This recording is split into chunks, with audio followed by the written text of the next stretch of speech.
ازيكم يا حبايبي؟ عاملين ايه؟ يا رب تكونوا بخير ان شاء الله. النهارده هنعمل مع بعض الاكله اللي ما يختلفش عليها اتنين: مكرونه وبطاطس وبانيه.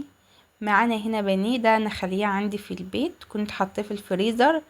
طبعا كنت عصر عليه ليمون وشطفته وجبته بقى عشان نبدا نتبله. تتبيله بسيطه جدا جدا ونتيجه جميله. هنجيب ملح وهنحط عليه حبه فلفل اسمر وحبه بهارات فراخ. بهارات الفراخ دي بصراحه جميله قوي، بجيبها من عند النقيتي.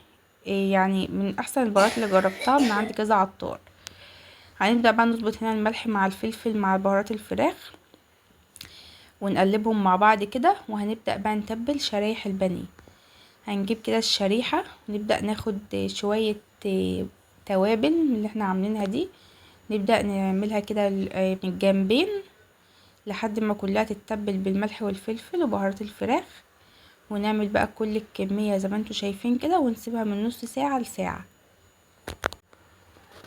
يا رب الطريقة تعجبكم. ما تنسوش بقى تعملوا لنا لايك وشير وسبسكرايب للقناة عشان تكبر بيكم.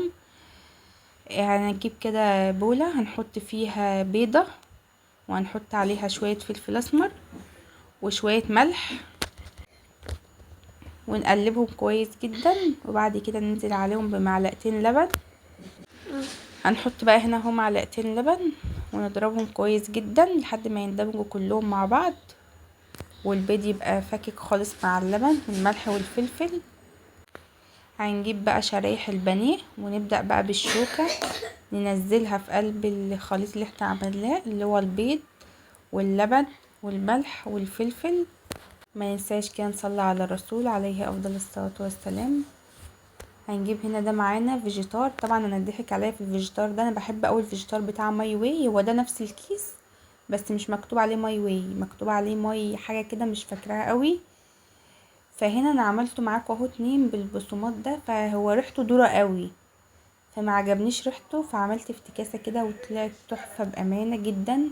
من احلى التجارب اللي انا يعني افتكست فيها وطلعت حلوة. هعمل بقى كل الكمية وارجع لكم. جبت ايه بقى؟ عملت البصمات ده، يعني انا مش هرميه اكيد. إيه، حطيت عليه نفس ضعفت الكمية بالدقيق، حطيت نصها بصمات إيه اللي هو الفيجيتار ده مكتوب عليه فيجيتار مش بصمات، وحطيت عليه دقيق وقمت حاطه ملح وبابريكا ورشه فلفل صغيره ورشه بهارات فراخ وقلبته بقى. ورحت عامله فيه باقي الكميه، يعني هما هنا بس قطعتين اللي عملتهم بالفيجيتار ده. كانت جميله جدا وكانت مقرمشه من بره وطريه من جوه وكانت طعم جميل. هنا بقى بوريكم الخيار. ماما مخلالي خيار وشطه وبعتهولي. بحب الخيار المخلل جدا، ماما بتعمله بطريقه جميله قوي.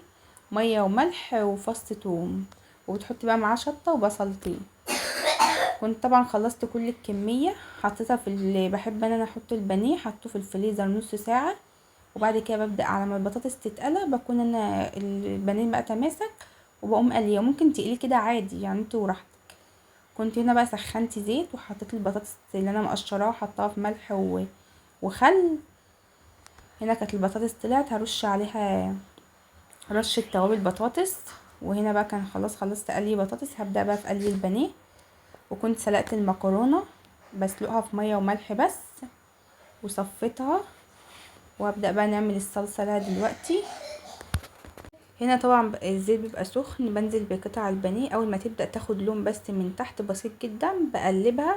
هتبدا هي نقلبها وتاخد لون بقى من تحت برضه، هنهدي عليها بقى ونسيبها تستوي على نار وسط. هيطلع ان شاء الله مستوي معاكم وفي نفس الوقت مقرمش وطري من جوه. البانيه بقى اللي انا عملت بيه سندوتشات للاولاد في اللانش بوكس بتاع امبارح. هنا بقى صلصه دي مفرزاه طماطم متسبكه عادي، حطيت عليها ملح وفلفل اسمر وحطيت عليها شويه زيت وهسيبها اول بس ما تسخن هننزل بالمكرونه. هنا بقى كان البانيه احمر، طلعته. المكرونه مفلفله، هي يا استاذه اللي قعدت تتريق عليا على فيديو المكرونه دي كانت مش مفلفله، بس كان عيب من المكرونه ما كانش عيب مني. هنا بقى خلاص الاكل كان جاهز معانا. يا رب الفيديو يعجبكم. ما تنسوش بقى تعملوا لنا لايك واشتراك في القناه. والمكرونه هنا حمرا خدت بالك، بس صدقني ما كانتش معجنه، هي باينه في الصوره وهي بتنزل في الصلصه كده، بس اول ما بتنزل في الصلصه بتفلفل وبتبقى جميله. دايما خالو ده منتقدني في كل الاكل عشان بيعرف يطبخ. ما علينا كده. ان شاء الله الفيديو بتاعنا يكون خلص، ويا رب الفيديو يعجبكم، واستنونا في فيديو جديد مع مطبخ سون. هنا بقى هوريكم قد ايه قطعة البانيه متماسكة، والكفر بتاعها متماسك، وفي نفس الوقت من جوه مستوية جدا وطرية. يا رب الفيديو يعجبكم.